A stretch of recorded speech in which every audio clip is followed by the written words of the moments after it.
बंधुओं को मेरा नमस्कार। कल आपने देखा होगा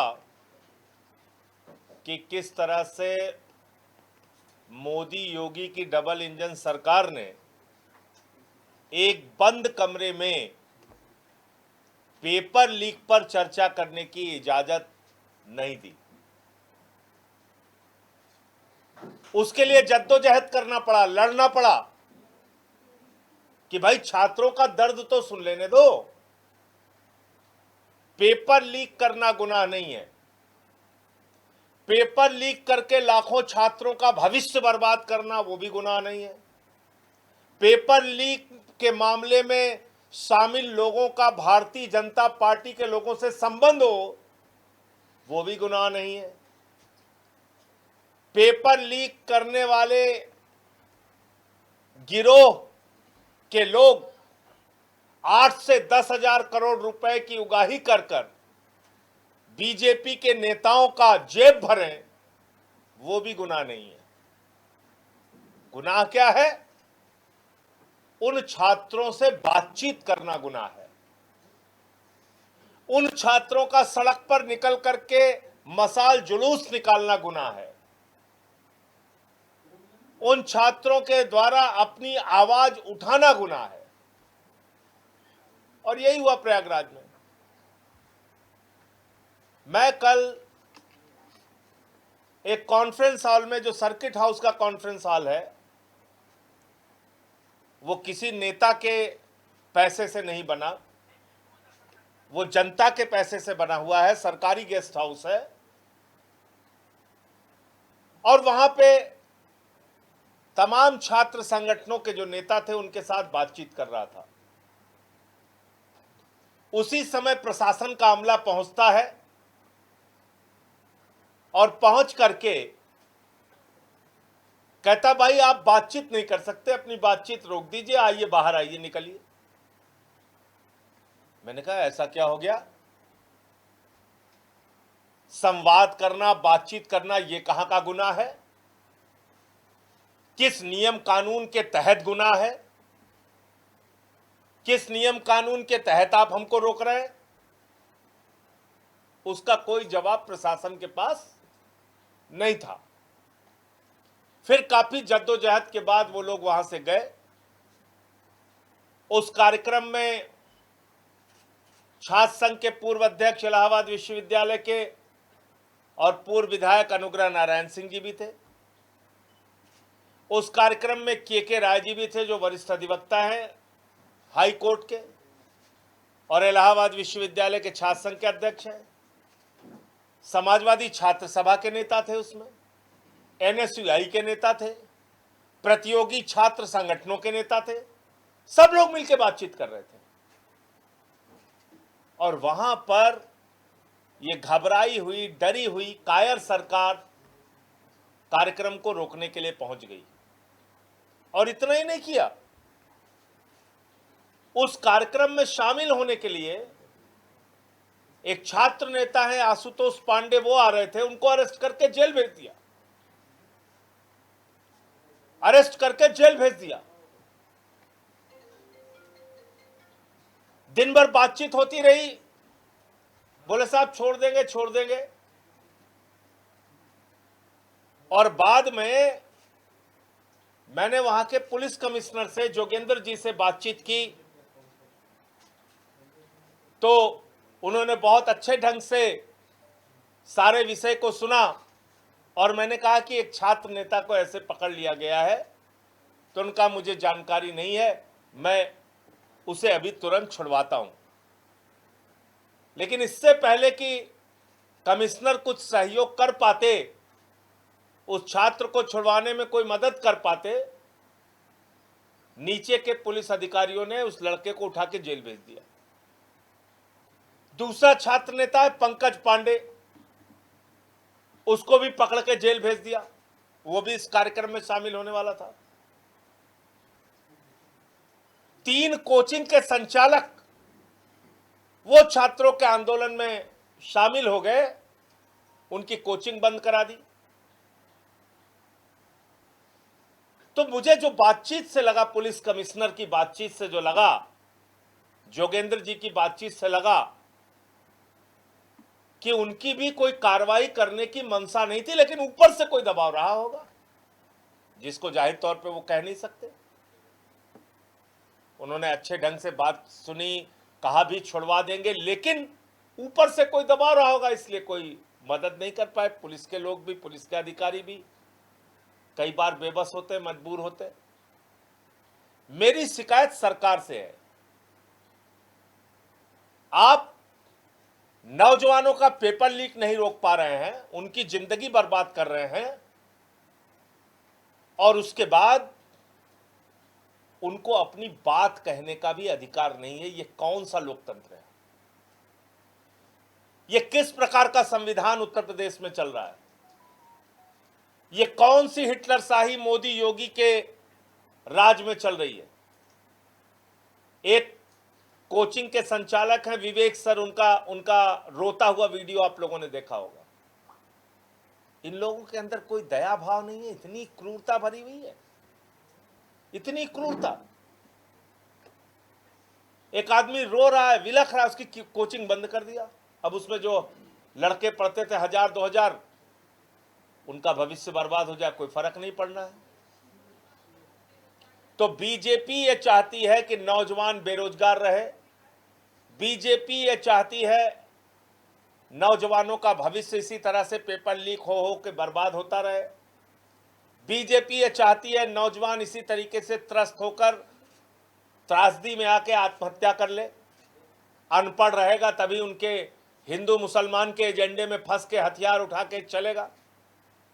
तो उत्तर प्रदेश की बीजेपी की सरकार उत्तर प्रदेश में हिंसा फैलाना चाहती है, उत्तर प्रदेश का माहौल खराब करना चाहती है, और इसीलिए शांतिपूर्ण तरीके से चल रहे अहिंसक आंदोलन को कुचलने का काम प्रयागराज के अंदर हुआ। और आशुतोष पांडे और पंकज पांडे की गिरफ्तारी इसी बात का संकेत है।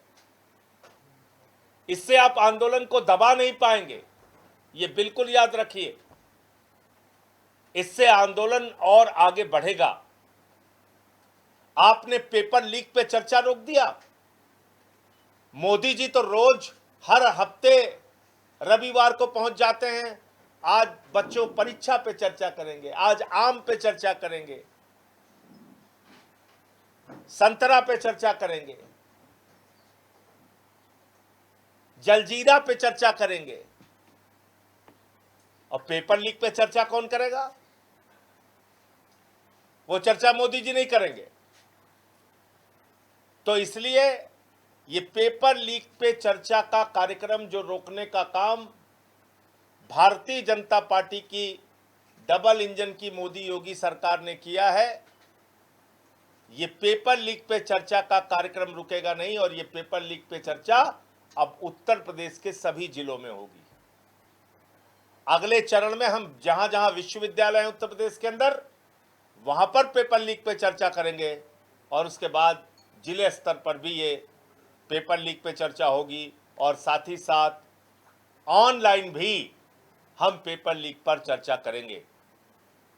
जिन छात्रों को, नौजवानों को इस चर्चा से जुड़ना है, और इसीलिए बैनर भी मैंने नॉन पॉलिटिकल रखा है, पेपर लीक पे चर्चा, और वो छात्र संघर्ष समिति के बैनर के तहत तले हम ये कार्यक्रम आयोजित करेंगे। इसलिए कोई पार्टी की बाधा नहीं है, कोई दल की बाधा नहीं है।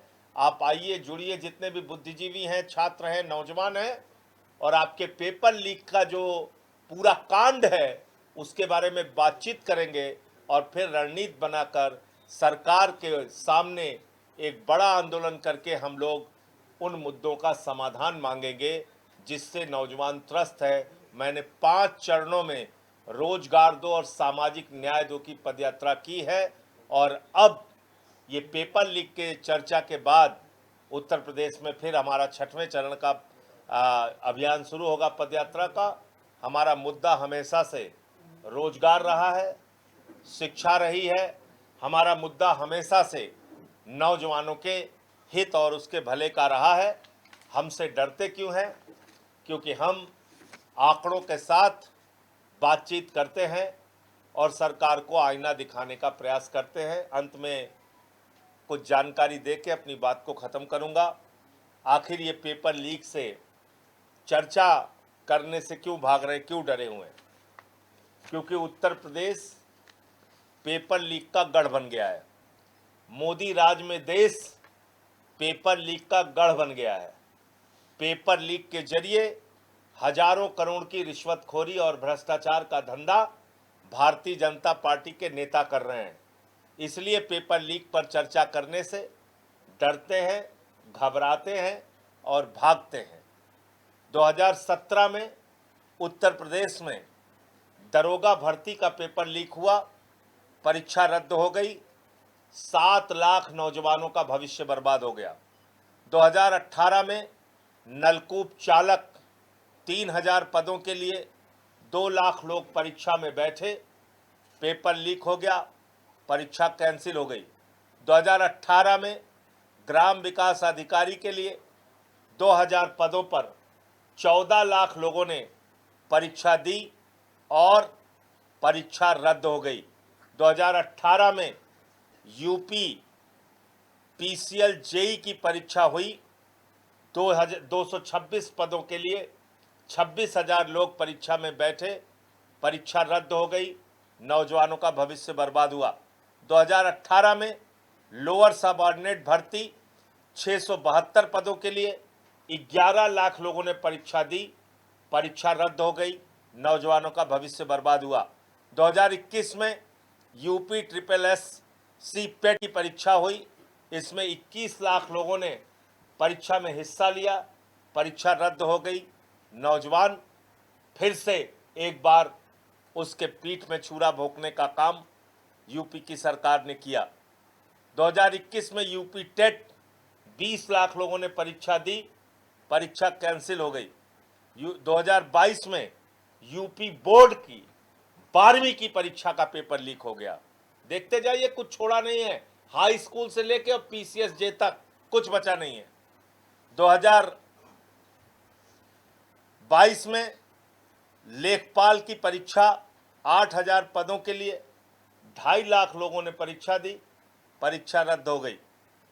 यूपी पुलिस 2024 कांस्टेबल भर्ती 60,000 पदों के लिए 48 लाख लोगों ने परीक्षा दी, परीक्षा पेपर लीक हुआ, परीक्षा रद्द हो गई। 2024 में आरओ 411 पदों के लिए 10 लाख लोगों ने परीक्षा दी, परीक्षा का पेपर लीक हुआ, परीक्षा रद्द हो गई। 2025 में फिर से एक बार 2025 में यूपी बोर्ड के हाई स्कूल की परीक्षा का पेपर लीक हो गया। 2026 SSC जीडी कांस्टेबल भर्ती कई स्थानों पे धांधली का मामला अभी सामने आया। 2026 22 लाख लोगों ने नीट की परीक्षा दी, पेपर लीक हो गया, परीक्षा कैंसिल हो गई। 2026 फिर से CUET की परीक्षा का पेपर बताया उन्होंने कोई टेक्निकल ग्लिच आ गया है, टेक्निकल ग्लिच जिसमें 15 लाख बच्चों ने हिस्सा लिया था, उसमें भी टेक्निकल ग्लिच आ गया, उस ग्लिच में सब कुछ प्लिच हो गया, सब गड़बड़ हो गया। ऐसे चल रहा है। 2026 में ही लेखपाल की भर्ती की परीक्षा का पेपर लीक हुआ, कई घंटों के बाद कुछ परीक्षा केंद्रों से लोग निकले और इसी के साथ साथ वो भी परीक्षा अधर में लटकी हुई है। इसमें 2 कंपनियों का जिक्र मैं जरूर करूंगा, ये प्राइवेट कंपनियां हैं, 2 कंपनियां। एपटेक लिमिटेड, इसने यूपी पीसीएल जेई का एग्ज़ाम करवाया था, ये ब्लैक लिस्टेड कंपनी है। ईडू टेस्ट, इसने यूपी पुलिस का एग्ज़ाम करवाया था, ये भी ब्लैक लिस्टेड कंपनी है। आप एक ऐसी कंपनी जो काली सूची में जा चुकी है, जो पेपर लीक का जिसका खुद का इतिहास रहा है, जो कंपनी ब्लैक लिस्टेड हुई दूसरे राज्यों के अंदर, उसको यूपी में किस तरीके से आपने एग्ज़ाम कराने की परमिशन दी? क्या वजह है इसके पीछे? क्या खेल हुआ इसके पीछे कि ब्लैक लिस्टेड कंपनियों को आपने एग्जाम कराने की छूट दी, ईडू टेस्ट और एपिटेक, जो 2 नाम मैंने लिया। तो इसका मतलब इसी बात से बीजेपी की योगी सरकार डरी हुई है, मोदी की सरकार डरी हुई है कि इतने पेपर लीक के ऊपर अगर छात्रों में बातचीत होगी, चर्चा होगी, तो जाहिर सी बात है कुछ तो बेचैनी पैदा होगी। इसीलिए ये इस चर्चा से, इस बातचीत से भाग रहे हैं। लेकिन हमको इन सारी चीजों का हिसाब चाहिए। ये पेपर लीक करके जो लाखों करोड़ों नौजवानों का पूरे देश में आपने भविष्य बर्बाद किया है, इसका एक एक चीज का हिसाब चाहिए। जिन नीट के छात्रों ने परीक्षा देने के बाद, पेपर लीक के बाद आत्महत्या की है, उनकी हत्या प्रशासन ने की है, शासन ने की है। उनकी हत्या बीजेपी सरकार ने की है। उनकी हत्या के ऊपर आपको क्या सजा मिलनी चाहिए, इसका जवाब चाहिए। लखीमपुर खीरी में जो बच्चा मरा, क्यों आत्महत्या की उसने? क्योंकि बड़ी मेहनत से लोग तैयारी करते हैं। कल यही बात छात्र वहां बता रहे थे कि सर, हम लोग बड़ी मेहनत से तैयारी करते हैं, कोचिंग करते हैं, रात रात भर पढ़ते हैं और परीक्षा दे के निकलते हैं तो सबसे पहले माँ का फोन आता है, बेटा पेपर कैसा हुआ। फिर जो बाप मुंबई में मजदूरी कर रहा है, उसका फोन आता है, बेटा पेपर कैसा हुआ। घर को, परिवार को, जो उससे जुड़े हुए लोग रहते हैं, उनको उम्मीद रहती है हमारा लड़का इंजीनियर बन जाएगा, डॉक्टर बन जाएगा, कुछ बन जाएगा तो झोपड़ी से हम एक पक्का मकान में रहने लगेंगे। उन सब की उम्मीदों को कुचलने का काम भारतीय जनता पार्टी ने किया है। तो इसलिए ये पेपर लीक पे चर्चा का कार्यक्रम आगे भी जारी रहेगा। और जो 2 हमारे छात्र नेता आशुतोष पांडे और पंकज पांडे को गिरफ्तार करके जेल में डाला गया है, क्योंकि अब वो जेल में चले गए हैं, तो उनके लिए कानूनी लड़ाई लड़ने का काम हम लोग करेंगे और उनकी रिहाई हो, जल्दी वो बाहर आएं, इसके लिए भी प्रयास करेंगे। एक बात मैं बहुत स्पष्ट तौर पे कहना चाहता हूं, जो कायर होते हैं, डरपोक होते हैं, वही संवाद से डरते हैं, वही बातचीत से भागते हैं। तो ये जो सरकार उत्तर प्रदेश में चल रही है, देश में चल रही है, ये कायरों की, अंधभक्तों की सरकार है। यहाँ पर संवाद, बातचीत, डेमोक्रेसी के लिए कोई स्थान नहीं है। उसकी लड़ाई हम लोग लड़ेंगे और उसका जो भी खामियाजा भुगतना है वो भुगतने के लिए हम लोग तैयार रहेंगे। हमारे साथ विनय पटेल जी हैं, जो हमारे अयोध्या प्रांत के अध्यक्ष हैं। अनीत जी हैं, अनीत रावत जी, ASAP जो हमारा छात्र संगठन है उसके प्रदेश के उपाध्यक्ष हैं। और बंसराज दुबे जी हमारे मुख्य प्रवक्ता हैं। हमारी पार्टी के निवर्तमान जो अध्यक्ष हैं प्रदेश के, सबाजीत जी हैं। महेंद्र जी हमारे प्रवक्ता हैं। और किसी कोई बात कहनी मैं आपको कह सकता हूँ। कोई प्रश्न हो आप लोगों का, आप पूछ सकते हैं। देखिए, ऐसा है, चुनाव आयोग उनका है, वो समय से पहले कराएं, समय से बाद कराएं, चुनाव ना कराएं, अपने आप को खुद से विधायक, सांसद, मुख्यमंत्री घोषित कर लें, ये सब कुछ उनके हाथ में है। जनता के हाथ में है वोट देना। उस जनता से मैं एक ही अपील करना चाहता हूं कि अगर आज नौजवानों का भविष्य ये चौड़े होकर क्यों घूमते हैं? ये कहते हैं ठीक है, आप कह रहे हैं पेपर लीक हो रहा है, हम तो चुनाव जीत रहे हैं। आप कह रहे हैं नौजवानों का भविष्य बर्बाद हो रहा है, महंगाई हो रही है, लेकिन हम तो साहब चुनाव जीत रहे हैं। तो अगर आप जो प्रताड़ना झेल रहे हैं, लोकतंत्र में वोट के जरिए ही आप उसका बदला ले सकते हैं। अगर आप वो बदला लेने के लिए, बदला भी शब्द ठीक नहीं है, अगर आप अपने गुस्से का इजहार करने के लिए अगर आप अपने वोट का इस्तेमाल इनके खिलाफ नहीं करेंगे, तो चुनाव आगे कराएं चाहे बाद में कराएं, उनको तो मालूम है हिंदू मुसलमान कर करके वो चुनाव जीतेंगे नफरत फैला कर। कमर्शियल गैस पे एक बार फिर पैसे बढ़े हैं, 42 रुपए और 5 किलो पे 11 रुपए। देखिए, मैं कई बार कह चुका हूं, फिर से इसको रिपीट कर देता हूं, ये जो महंगाई आई है, ये मोदी के द्वारा देश को दिया गया तोहफा है। ये महंगाई अपने आप नहीं आई है, मोदी के द्वारा लाई गई है। और हमको आपको बार बार झूठ बोला जाता है। क्या कह के तेल का दाम बढ़ाया गया कि तेल कंपनियों को प्रतिदिन 1000 करोड़ रुपए का नुकसान हो रहा है। सारे चैनलों पे ही खबर चल रही थी। क्यों? क्योंकि यही बात हरदीप पुरी जी कह रहे थे कि 1000 करोड़ रुपए का प्रतिदिन नुकसान हो रहा है। ये तो झूठी बात है। आप आंकड़ा उठा के देख लीजिए, हमारा नहीं, सरकारी आंकड़ा जो अवेलेबल है ऑनलाइन, उसमें आपको मिल जाएगा कि जितनी भी सरकारी कंपनियां हैं तेल की, उनको फरवरी से मार्च तक जब युद्ध चल रहा था उस वक्त 19,000 करोड़ रुपए का मुनाफा हुआ है। घाटे की तो बात ही नहीं है। अब आ जाइए वैश्विक स्तर पे अंतर्राष्ट्रीय बाजार में कच्चे तेल का दाम। तो अंतर्राष्ट्रीय बाजार में कच्चे तेल का दाम जो प्रति बैरल था, जितना डॉलर था 117 तक पहुंचा था, वो आज धीरे धीरे घट के कम हो गया। वो भी काफ़ी कम हो गया। फिर भी आप दाम बढ़ाते जा रहे हैं। तीसरा कारण, स्ट्रेट ऑफ हॉर्मुज़, जहां से भारत के ज़रूरत का 50% तेल, 60% गैस आती थी। मोदी को पता था इसी रास्ते से आती है। मोदी को पता था ये ईरान के कब्जे में है, तो इजराइल के साथ जाके कूदने की क्या ज़रूरत थी आपको?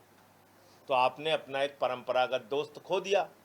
और आज स्ट्रेट ऑफ हॉर्मुज़ से चीन का जहाज़ जाता है, दूसरे देशों का जहाज़ जाता है, भारत का जहाज़ बहुत जद्दोजहद करने के बाद आता है। चौथा कारण देश में महंगाई का, ईरान 2019 तक आपको सस्ता तेल देता था, रुपए में तेल देता था, 60 दिन की उधारी देता था। ईरान से भारत तेल आने में 7 से 10 दिन लगता है, रूस से तेल आने में 20 से 25 दिन लगता है, अमेरिका और वेनेजुला से आने में 50 दिन और 56 दिन लगता है। लेकिन मोदी जी ट्रंप के डांट के डर से गुलामों की तरह वेनेजुला से तेल मंगा रहे हैं 56 दिन में, जहाँ से आता है, जहाँ से ट्रांसपोर्टेशन भी भारत की सरकार को महंगा पड़ता है। तो क्यों इतना झुके हुए हो भाई आप? क्यों इतना डरे हुए हो? आप गुलामों की तरह हर महीने उनसे परमिशन मांगने जाते हो। साहब रूस से तेल खरीद ले, कहता हाँ हाँ रुक जा अभी देखता हूँ। अरे साहब कमी आ गई, 1 महीना खरीद, चल ठीक है 1 महीना खरीद ले। ये हालत कर दिया मोदी जी ने। मोदी जी ने भारत की प्रतिष्ठा पूरी दुनिया में गिराने का काम किया है। तो अब आप ये समझ लीजिए कि महंगाई आई नहीं है, मोदी के द्वारा लाई गई है अपने एक दोस्त को बचाने के लिए, जिसका नाम है अडानी। उनका वो दोस्त अमेरिका के अंदर रिश्वतखोरी में फंसा हुआ है और वो दोस्त बच रहा है $10 बिलियन खर्चा करके। आपको कह रहे हैं मोदी जी डॉलर बचाइए, देश के लोगों को कह रहे हैं डॉलर बचाइए, और अडानी को कह रहे हैं बेटा अमेरिका में डॉलर लगाए जाओ। कितना? $10 बिलियन। कितना हो गया? 97,000 करोड़ रुपए। ये है, तो इसलिए है महंगाई देश में। उत्तर प्रदेश के मुख्यमंत्री ने अपराधियों के लिए एक मैसेज दिया है कि जो अपराधी गोली से नहीं मारते उनको गोली से समझाते। तो चलावे, लेके कट्टा कौन रोक रहा है? गोली चलावे, कट्टा चलावे, बंदूक चलावे। वो कह रहे पहले कट्टा ही चलता था। तो कट्टा बम चलता था। अच्छा, आप कोई नई वाली लेके आएंगे? पता नहीं। तो इसलिए उनको रोज एक दिन हेडलाइन बनानी होती है योगी जी को। तो आज उनको लगा होगा कि यार इसी पे हेडलाइन बनेगी, बोली से नहीं गोली से मारेंगे, तोप से मारेंगे, तमंचे से मारेंगे। तो उनकी एक उससे भी चटपटी खबर रहती है, रोज चलती है सब चैनल पे। तो वो इसलिए कुछ कुछ बोला करते हैं। हकीकत में जो एनसीआरबी का डाटा है वो उत्तर प्रदेश की हकीकत बता रहा है कि अपराध के मामले में, बलात्कार के मामले में, तमाम अपराधों के मामले में उत्तर प्रदेश आज देश का नंबर 1 राज्य है। धन्यवाद।